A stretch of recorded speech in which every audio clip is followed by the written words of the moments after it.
पण मंत्री महोदय, आपल्याला आता मुंबईमध्ये कुठे काय डान्स बार वगैरे आहेत ते माझ्या आयुष्यात कधी मी बघितले नाहीत, परंतु तुम्ही रात्रीच्या वेळेला एकदा पनवेलला जा आणि दिवसाचे एकदा जाऊन बघा.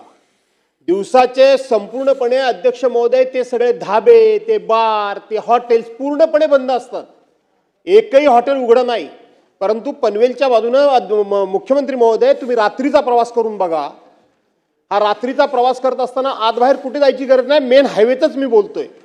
दोन्ही बाजूने इतक्या सगळा नुसता लखलखाट, ते संपूर्णपणे लाइटिंग, तो सगळा आवाज, ते सगळं पब्लिक, हे रस्त्यावर कुठल्या प्रकारचा ऑर्केस्ट्रा बघायला येतं मंत्री महोदय? त्या ठिकाणी कुठलाही ऑर्केस्ट्रा नाही, तर लेडीज बारच त्या ठिकाणी चालतात, डान्स बारच चालतात. हे खात्रीपूर्वक आता तुमच्यातला कोणतरी लगेच म्हणजे तुला कसा काय माहिती, तू गेला होतास काय? माझ्या आयुष्यात मी कधी गेलेलो नाही. पण दिवसा एकदा जा आणि रात्री एकदा जा, आपल्याला आपोआप फरक जाणवेल. काही वेगळी चौकशी करण्याची गरज नाही.